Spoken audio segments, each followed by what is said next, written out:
Welcome to Teen Online Service. Mari kita bernyanyi bersama-sama. Ya, kita boleh bertepuk tangan di atas kepala kita semuanya.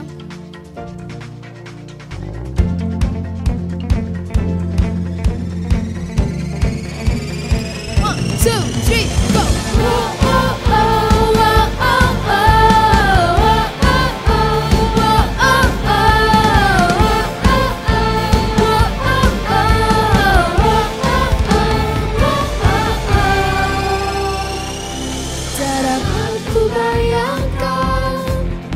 Hidupku tanpamu, kau membuat hidupku menjadi berarti. Segenap hidupku berserah padamu. Ku ada saat ini, semua karenamu. Oleh karena kemurahanmu, ku hidup sampai saat ini. Oleh karena kemurahanmu, ku berdiri sampai hari ini. Sebab tangan Tuhan yang menopangku sampai saat ini.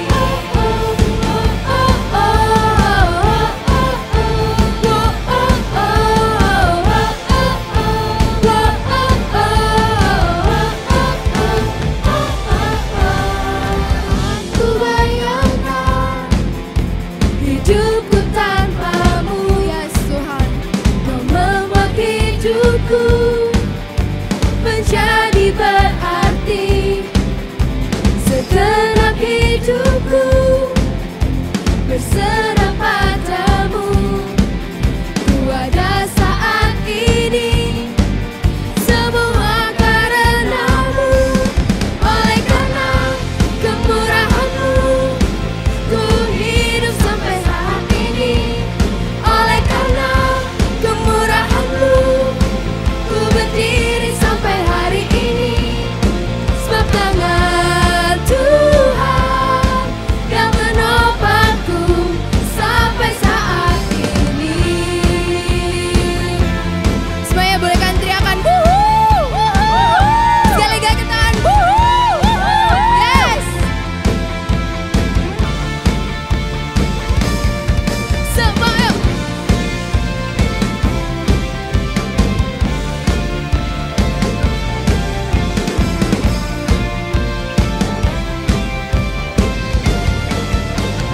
Katakanlah sungguh-sungguh. Yes, Jesus. Ku hidup sampai saat ini.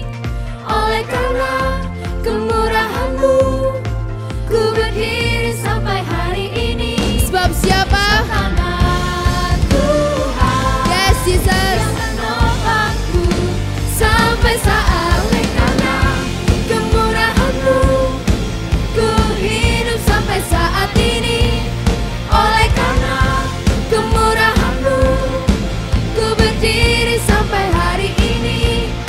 Sebab tangan Tuhan yang menopangku sampai saat ini. Yes Tuhan, sebab karena Engkau Yesus yang menopangku sampai saat ini.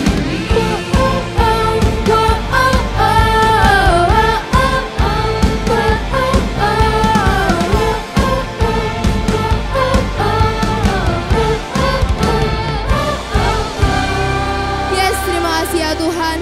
Kami percaya bahwa kami sampai saat ini itu karena kemurahan-Mu ya Tuhan. Mari semua yang percaya katakan amin.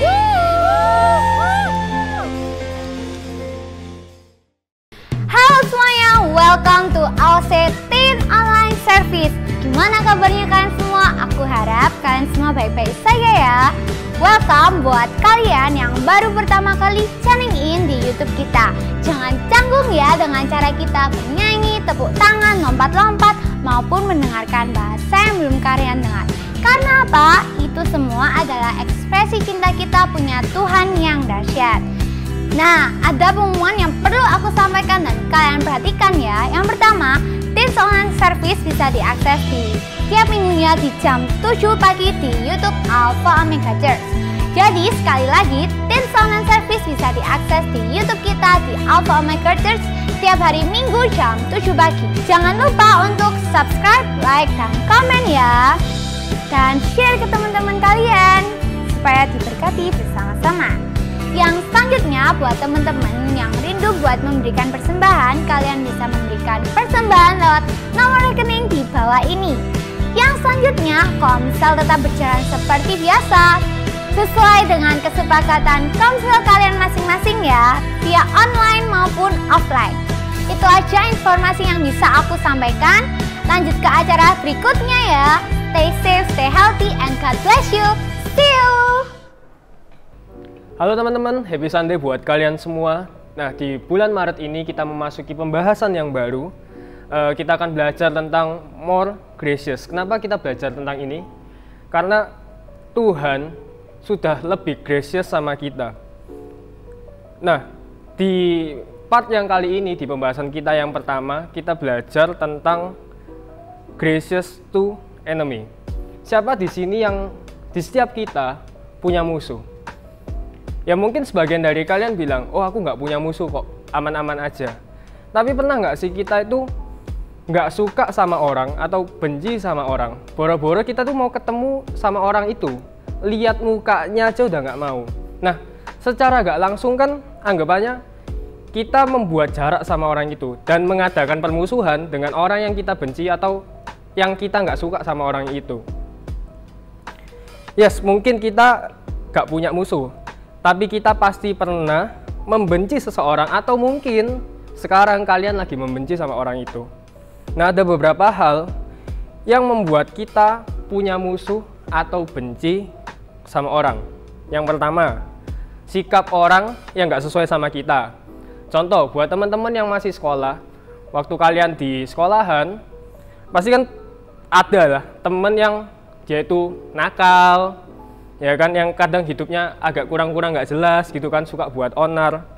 Nah, dari sisi kita pun kadang kita tuh ngejudge buat orang itu, oh anak ini nakal banget, wih kelakuannya nggak bener. Nah, secara nggak langsung kan kita kasih jarak sama anak itu, yang membuat adanya permusuhan kan dengan anak itu. Yang berikutnya, poin yang kedua, apa yang dilakukan orang sama kita? Perlakuan kasar yang diberikan orang sama kita, itu pun bisa buat kita benci sama orang itu, dikecewakan, dijahati, baik siapapun itu. Mungkin itu kita dikecewakan sama orang tua kita atau teman-teman kita. Banyak hal yang membuat kita itu, dari rasa kecewa itu membuat kita benci sama orang itu. Yang berikutnya, rasa iri kita sama seseorang. Nah, mungkin terkadang kita itu bukan dari orang di sekitar kita yang salah, tapi malah dari kitanya sendiri. Bukan karena perbuatan orang di sekitar kita yang membuat kita jadi benci sama orang itu, tapi dari kitanya sendiri yang membenci orang itu. Ya karena rasa apa? Rasa iri hati tersebut. Mungkin dari teman-teman kadang ada yang lihat, wih dia punya ini, dia punya itu, kitanya nggak punya apa-apa. Nah, rasa iri pun membuat kita benci sama orang itu. Wih enak ya hidup orang itu. Yang berikutnya, kesalahpahaman yang terjadi. Nah, kesalahpahaman mungkin bagi sebagian orang, oh ini hal yang sepele. Tapi, kesalahpahaman itu bisa jadi hal yang serius juga bagi sebagian orang. Nah, kesalahpahaman yang terjadi dalam kehidupan kita, itu juga bisa buat kita benci sama orang. Oke, kadang kita pernah salah paham sama teman kita, yang ending-endingnya yang bakal terjadi adalah tengkar. Dan bahkan kalau lebih parahnya lagi, sampai kalau kita nggak bisa menerima kesalahpahaman itu, malah jadinya nggak ada pertemanan, jadinya permusuhan yang terjadi. Yang terakhir nih, yang kelima, hasutan seseorang. Nah, poin kelima ini sering terjadi di kehidupan persekolahan. Ini lebih sering sih. Buat teman-teman yang masih SMP, SMA, aku yakin pasti kalian pernah mengalami ini. Contohnya, hasutan seseorang ini seperti apa sih? Kalau kalian punya teman terus teman kalian lagi ada masalah sama orang, jadinya teman kalian bilang sama kalian, kamu jangan temenan sama itu.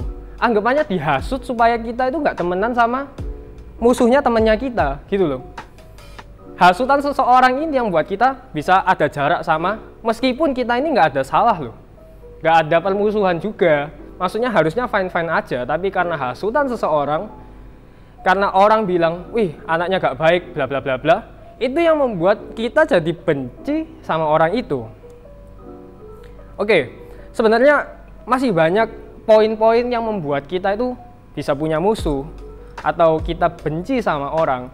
Tapi aku ambil 5 poin yang mungkin sering terjadi di kehidupan kita, di kehidupanku juga. Makanya aku bisa tulis poin-poin ini ya, karena juga pernah dialami gitu loh.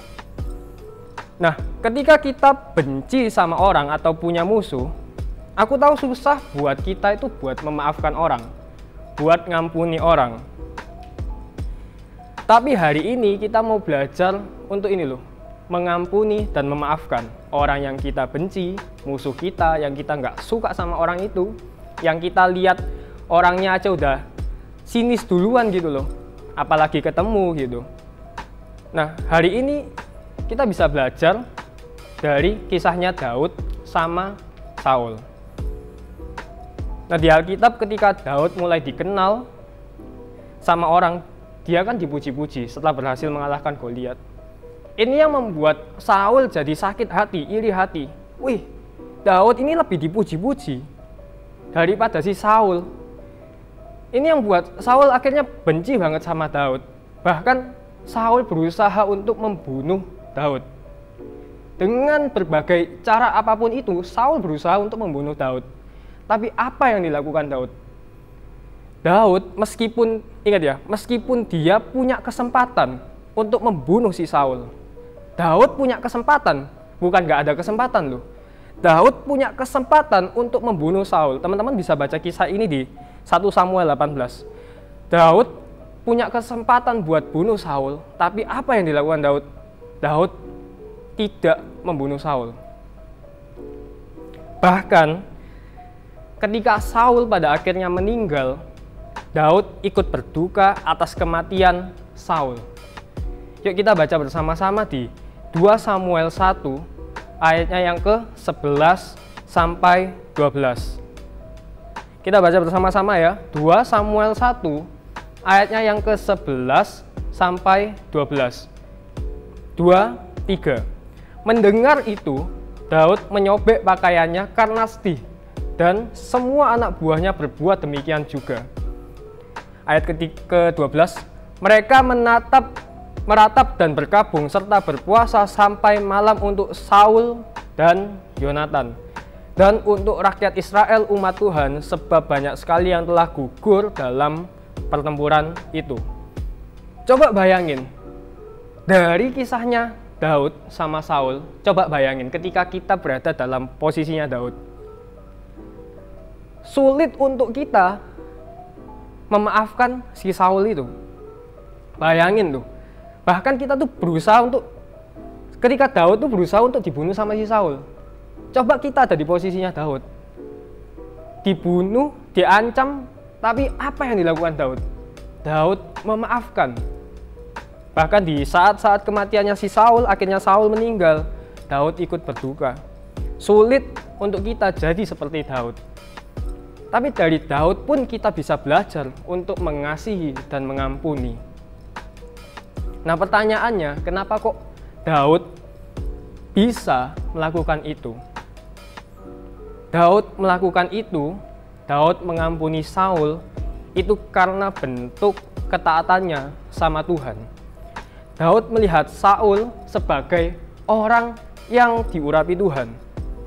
Nah, dari kisahnya Daud sama Saul itu kita belajar sekali lagi, kalau mengasihi dan mengampuni adalah bentuk ketaatan kita sama Tuhan. Nah, ini yang bisa jadi tagline kita hari ini, yang perlu teman-teman catat dan teman-teman refleksikan dalam kehidupan teman-teman. Kalau ini, mengasihi dan mengampuni adalah bentuk ketaatan kita sama Tuhan. Yuk kita baca bareng-bareng. 2, 3. Mengasihi Dan mengampuni adalah bentuk ketaatan kita sama Tuhan. Oke, mengapa sih kok kita belajar untuk mengasihi dan mengampuni hari ini? Yang pertama, cara untuk mengobati kebencian adalah mengasihi. Nggak ada cara lain lagi untuk kita itu menghilangkan rasa kebencian itu selain mengasihi dan mengampuni. Banyak hal yang dirugikan ketika kita ini mempunyai rasa benci kita sama seseorang. Ada rasa ketentraman, gak ada rasa dalam ketentraman diri kita, sehingga membuat kita ini jadi berpandangan buruk sama orang. Jadi berpandangan buruk sama orang yang kita benci. Padahal, ini perhatikan baik-baik, belum tentu apa yang dilakukan orang tersebut salah. Ya kan, kalau misalnya kita ada nih benci sama orang, apapun yang dilakukan orang itu, baik itu meskipun yang dilakukannya belum tentu salah. Belum tentu salah loh ya teman-teman. Meskipun itu belum tentu salah, tapi apa? Kita lihatnya udah salah duluan, meskipun dia nggak melakukan kesalahan. Nah, ketika kita membenci itu membuat pandangan kita sama orang jadi berubah. Sehingga apa yang perlu kita lakukan adalah untuk mengobati rasa kebencian itu, ya dengan cara mengasihi dan mengampuni. Sekali lagi, nggak ada cara untuk mengobati kebencian itu. Hanya dengan kita mengasihi dan mengampuni, sehingga kita bisa dibebaskan dari rasa kebencian itu. Yang berikutnya, mengasihi memampukan kita untuk menjangkau. Ketika kita belajar untuk mengasihi orang, mengampuni orang, cara pandang kita melihat orang bisa berubah. Sama seperti Tuhan Yesus melihat kita, orang-orang yang berdosa. Nah, ketika Tuhan Yesus dalam pelayanannya di dunia, dia bergaul dengan orang yang dia anggap orang lain itu buruk. Kita baca bersama-sama di Matius 9 ayatnya yang ke-10 sampai ke-13. Matius 9 ayatnya yang ke-10 sampai yang ke-13. 2, 3. Kemudian ketika Yesus makan di rumah Matius, datanglah banyak pemungut cukai dan orang berdosa dan makan bersama-sama dengan dia dan murid-muridnya. Pada waktu orang Farisi melihat hal itu, berkatalah mereka kepada murid-murid Yesus, "Mengapa gurumu makan bersama-sama dengan pemungut cukai dan orang berdosa?" Yesus mendengarnya dan berkata, "Bukan orang sehat yang memerlukan tabib, tetapi orang sakit. Jadi pergilah dan pelajari arti firman ini. Yang ku kehendaki ialah belas kasihan dan bukan persembahan. Karena aku datang bukan untuk memanggil orang benar, melainkan orang berdosa." Nah, ketika cara pandang kita sama seperti Tuhan Yesus melihat kita, orang-orang yang berdosa, kita bakal sadar kalau orang yang jahat sama kita, orang yang kita benci, musuh kita, itu tuh berharga di mata Tuhan. Masih ada pengharapan bagi Tuhan, masih ada masa depan yang cerah, yang indah, yang Tuhan siapkan buat orang itu. Yang jahat sama kita, musuh kita, yang kita benci, itu masih ada pengharapan bagi Tuhan. Masa depan cerah yang Tuhan siapkan. Mungkin kita lihat sebagian orang, wih, kehidupannya gak bener. Dia udah jahatin aku gak suka sama orang itu. Tetapi ketika kita belajar untuk mengasihi dan mengampuni, orang bisa lihat ada karakter Tuhan dalam diri kita. Ini yang jadi pertanyaan kita. Kenapa Tuhan izinkan ada orang-orang seperti itu di sekitar kita? Orang yang kita benci, orang yang kita lihat, wah hidupnya gak bener, yang sering menjahati kita. Kenapa Tuhan izinkan itu? Tuhan izinkan agar mereka bisa lihat kasih dan figur Tuhan dalam diri kita. Atau dari kitanya mungkin bisa belajar.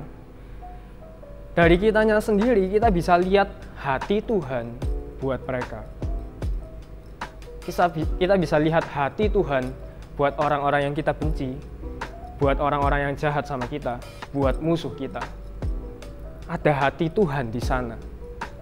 Ada hati Tuhan buat orang-orang yang menurut pandangan kita, mereka orang yang nggak benar, mereka orang berdosa. Yang berikutnya, karena Tuhan mengasihi kita.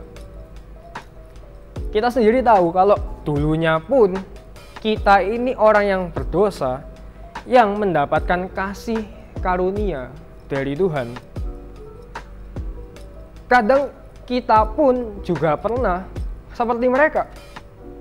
Kita juga dulunya pernah jadi orang yang nggak benar. Jadi orang yang di mata orang lain buruk. Kita pun dulu pernah seperti itu. Tapi apa yang kita alamin saat ini, kita mengalami perubahan dari Tuhan. Tapi karena kita tahu bahwa Tuhan sudah mengasihi kita terlebih dahulu, yang membuat kita ini berubah jadi orang yang lebih baik lagi. Ketika kita udah mengalami kasih Tuhan, kenapa kita kok nggak mau ini loh, kasih tahu dan beritakan, oh ada kasih Tuhan juga buat kamu. Ada kasih Tuhan juga buat orang-orang yang jahat, benci sama kita. Ada kasih Tuhan di sana. Nah, karena kita sudah mengalami kasihnya Tuhan, kenapa kok kita juga nggak mengasihi orang lain? Sekali lagi, yang jadi tagline kita hari ini adalah ini loh, mengasihi dan mengampuni adalah bentuk ketaatan kita sama Tuhan. Oke, mungkin teman-teman tanya, bagaimana caranya untuk kita ini bisa more gracious lagi ke musuh kita, ke orang-orang yang kita benci? Simple. Sadar kalau kasih dan pengampunan Tuhan terlalu besar buat kita. Oke, aku ulangi sekali lagi. Sadar kalau kasih dan pengampunan Tuhan itu terlalu besar buat kita. Nah, hari ini kita belajar. Buat kalian semua, ketika kalian dijahati sama orang, kalian benci sama orang, kalian gak suka sama orang itu, kita belajar untuk lebih ini loh, more gracious lagi. Sekali lagi, sadar kalau kasih dan pengampunan Tuhan terlalu besar buat kita, sehingga kita bisa more gracious ke orang-orang yang kita benci. Karena ini, mengasihi dan mengampuni adalah bentuk ketaatan kita sama Tuhan. Oke, teman-teman, itu saja pembahasan kita hari ini. Aku harap kalian bisa belajar dari pembahasan kita. Kita belajar untuk more gracious lagi. Itu saja pembahasan kita. See you on the next week.